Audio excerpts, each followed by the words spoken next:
تجزیہ اگلی آیت میں ذالک بأنہ کانت تأتیہم رسلہم بالبینات، یہ اس لیے ہوا کہ ان کے پاس ان کے رسول آتے رہے واضح نشانیاں لے کر، واضح نشانیاں، واضح معجزے بھی اللہ نے جس کو دیے. فقالوا، تو انہوں نے کہا اب بشر یہدوننا، کیا بشر انسان ہمیں ہدایت دیں گے؟ فکفروا، اس پر کفر کیا انہوں نے. وتولوا، اور رخ پھیر لیا، گردن موڑ لی. واستغنى اللہ، اللہ بھی غنی ہے، اللہ تو غنی ہے ہی ہے. واللہ غنی حمید، اللہ غنی ہے، حمید ہے. اللہ نے بھی کہا دفع ہو جاؤ، جدھر جانا جاؤ.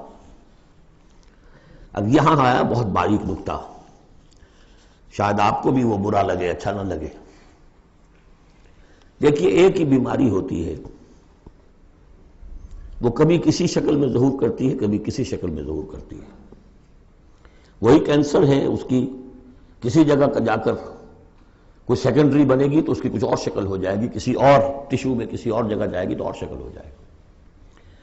بیماری یہی ہے کہ جب رسول آتے تھے تو لوگوں نے کہا یہ تو بشر ہے، رسول کیسے ہو سکتے ہیں؟ سمجھ میں آ رہا ہے نا؟ یہی بیماری آئی بعد میں، جس کو رسول مان لیا، یہ بشر کیسے ہو سکتے ہیں؟ کوئی فرق ہے اس میں؟ وہاں بشر سامنے تھا، ہاتھ پاؤں والا، اس کا بیٹا ہے، اس کا پوتا ہے، اس کا پڑپوتا، ہم جانتے ہیں اس کو کون ہے، یہ وہی تو ہے نا. بشر سامنے تھا. بشریت کی بنا پر رسالت کا انکار، نبی کیسے ہو سکتا؟ اور جس نے نبی مان لیا، خدا بناؤ یا تو اس کو خدا کا بیٹا تو بناؤ کم سے کم، اور نہیں تو کم سے کم بشریت سے تو نکالو اس کو. ایک ہی مرض ہے، ایک ہی مرض ہے.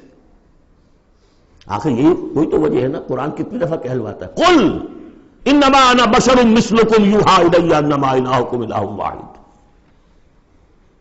آخری آیت ہے سورہ کہف کی. اے نبی کہیے، ڈنکے کی چوٹ کہیے کہ میں ایک بشر ہوں تمہاری طرح کا. ہاں وہی ہوئی ہے مجھ پر کہ تمہارا الہ تو ایک ہی ہے، اور وہ الہ اللہ ہے. فمن کان یرجو لقاء ربہ فلیعمل عملا صالحا ولا یشرک بعبادۃ ربہ احدا. البتہ ایک دوسری انتہا بھی ہمارے ہاں ہے. کچھ لوگوں نے اس نقطے کو ایمفیسائز کرنے کے لیے، جیسے ہم بھی کبھی کسی بات پر زور دینے میں کبھی کوئی لفظ ذرا مناسب سے ہٹ کر غیر مناسب لفظ ہم استعمال کر بیٹھتے ہیں. ہمارے بزرگوں سے بھی ہوا، کسی نے کہا بڑے بھائی بنا دیا، کسی نے کوئی اور مثال دے دی. ایسی بات بھی نہیں ہے.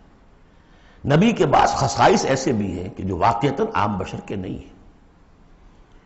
یہ حدیث بھی تو محمد رسول اللہ کی صلی اللہ علیہ وسلم،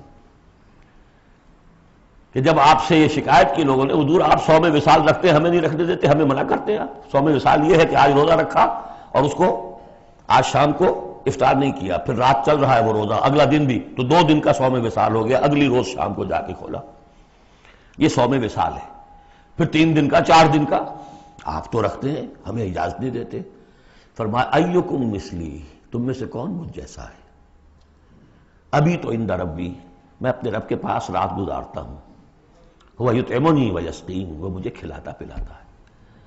تو بعض پہلو ہے. نبی اپنی پشت سے بھی دیکھتا تھا صلی اللہ علیہ وسلم، ہم تو نہیں دیکھتے. تو خصائص ہیں. پھر نبی کو ساری سیر کرا دی گئی، آسمانوں کی، زمین کی. کہاں لے گئے؟ عند سدرۃ المنتہی، عندہا جنت المأوی، اذ یغشی السدرۃ ما یغشی ما زاغ البصر وما طغی. تو یہ معاملہ بھی نہیں. لیکن بنیادی طور پر وہ انسان ہے، انسانی عواطف و میلانات بھی تھے. چوٹ لگتی تھی تو درد ہوتا تھا، زخم کا وار لگا ہے تو اس پہ سے خون کا فوارہ چھوٹا ہی چھوٹا ہے. بچہ فوت ہو رہا ہے تو آنکھوں میں آنسو آئے ہی آئے ہیں. کبھی بددعا بھی نکل گئی ہے. کیف یہدی اللہ قوما خضبوا وجہ نبیہم بالدم، سب پڑھ چکے ہیں ہم یہ پورا قرآن مجید میں.